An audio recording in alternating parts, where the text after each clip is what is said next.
Hey guys, what's going on? My name is Arbuckle. Welcome back to another video. Today we're going to be talking about some more Call of Duty World War II. This time we're going to be diving right into the campaign. We're going to talk about all the information that we have so far on the campaign and a lot of the stuff that we can expect to see here in the near future. I got to be honest with you guys, right before the trailer came out, I was very skeptical, right? I put a lot of trust into Call of Duty over the last several years, expecting them to fix what they really screwed up, and I always buy their games, always try to have fun with my friends, and the last couple of years just have not been up to par with the standards and what I've expected Call of Duty to be. So I kind of lost a lot of trust and a lot of faith in the brand, and I was very skeptical coming in. Like, I knew that we had talked about, you know, World War II was a really high option that's most likely was going to happen. But again, I was very skeptical. I wasn't sure how everything was going to pan out, and I didn't really trust what they were saying. But I gotta be honest with you guys, after watching that trailer yesterday, I kind of felt like a little kid in a candy store again. It really brought back a lot of memories for me specifically. When I was younger, I played a lot of Medal of Honor games, and you guys know the Medal of Honor games were from way back when, and even World at War was back in the day, and it was so cool to be able to see this trailer and almost relive my childhood through playing those games. It was really, really cool, and it's just something that really got me excited to play this game. And I've really not had this with the last couple Call of Duties. It's kind of, now that I'm older, it's kind of like, cool, it's a new game coming out. But because it was able to jump back and make me think I was a little kid again watching that trailer, going back in time, it almost made me fall in love with Call of Duty again. So I'm really excited. I know that we don't have any multiplayer yet. We haven't even seen any part of the multiplayer, any part of the zombies that's confirmed. We haven't seen anything.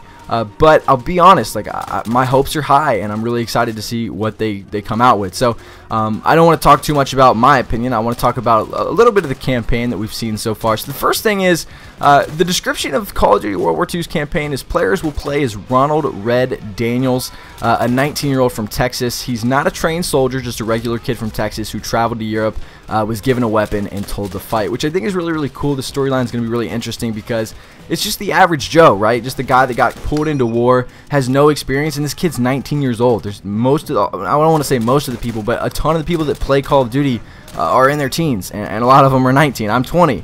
And to think a year ago for me, if I was pulled into a war and given a gun and said, go defend your country, I would be horrible. I'd be terrified. I'm not meant for that, and like, obviously that's the thing to do.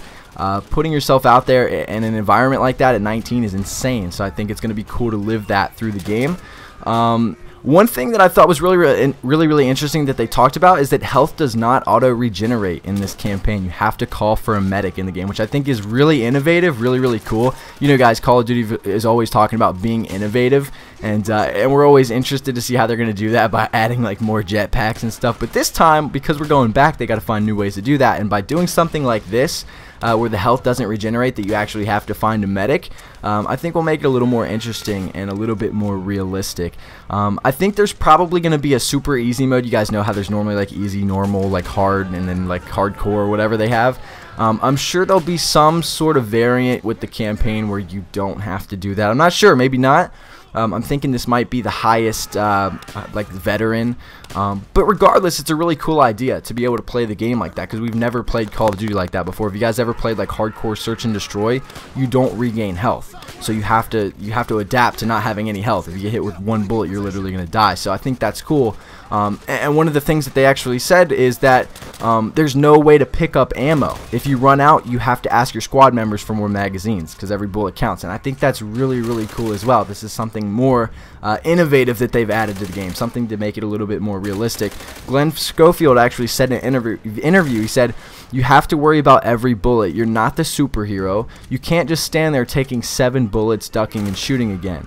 It's refreshing to us to deal with recruits who aren't tier 1 warriors to show that vulnerability." God, I can't even talk. They're naive. It's been a really cool challenge creating this different kind of gameplay. So, like they said, it's cool to be able to bring something different to the table and show that, hey, you know, normally Call of Duty campaigns you can run around like an idiot, get shot 100 times and not die, and be able to shoot an entire army. But because they want to make this as realistic as possible and really show you guys what World War II was like, they're changing it up, and they're going to make it where you're not the superhero. You're just an average Joe. You're a 19-year-old kid from Texas that could get killed in one shot. So I think that's really, really interesting. Like I was saying with having a medic and having people that are going to give you magazines, they talked about squad members having different roles. So your squad that you're with during the game are going to be a little more crucial. And they also said that you can they said that you can lose squad members, which will affect the way your game is played, which I think is really, really awesome as well. What they're trying to do is make the teammates that you have in the campaign worthwhile. Normally, you guys know how it is when you play campaign. You have like the same 4 or 5 guys that follow you around. They don't ever die. They don't really ever help you out. They just kind of, they're there. And they really changed that with this game, what we've seen so far and what they've talked about, that these squad members are actually going to be your squad members. Like, you're going to have to rely on these guys, and these guys are going to rely on you. And if you don't take good care of them, they might end up dying, and hey, you might not have a medic, so you might not be able to get more health by the end of the game. You might be struggling, or maybe, you know, that one guy that's going to have extra magazine is going to get killed, and, you know, he's going to be back in the back in the last mission, and like a couple missions down the road, you're not going to have extra ammo because the guy that's always carrying extra mags isn't here anymore. So it's really cool that they're making the squad members very unique and making them have a little bit more purpose than they have in past Call of Duties. Michael Condrey actually said in an interview, part of being this squad and working together was about helping each other out in a very different way than in previous games. This is you relying on your squad. When you're low on ammo, your squad can share ammo. Certain members of your squad have certain attributes that can help you, and if you're in proximity to one of your squad members and you need their help, you can.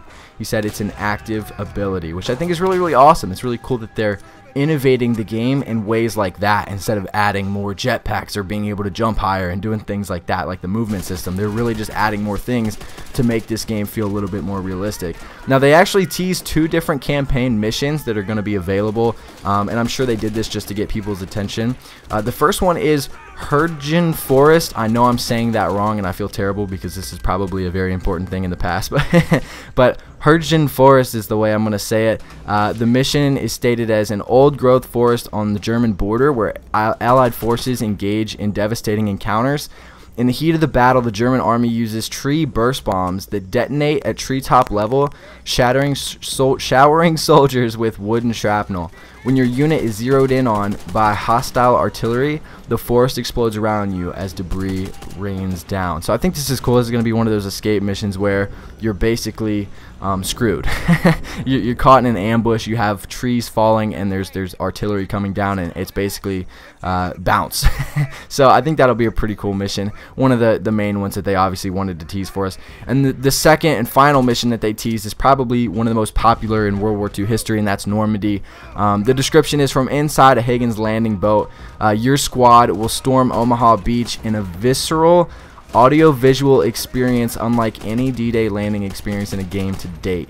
You and your fellow soldiers must overcome the enemy defenses to serve as the tip of the spear for the Allied invasion, which obviously we're storming the beaches, which I think is really, really awesome. That's going to be the most fun. That was what was teased mostly in the campaign trailer, and it looks like it's going to be a lot of fun. I'm honestly really excited. Like I said in the beginning of the video, guys, I've never been this excited for a game, for a Call of Duty game. It's been a long time since I've been this hyped to play a game. So that's what we know so far about the campaign. I hope there's a lot more to come here in the near future. I'm sure there will be a lot more leaks now that the game has been announced. But anyway, guys, that's going to be the video. I hope you guys did enjoy. I hope you enjoyed the World at War gameplay, or the campaign gameplay alongside the video.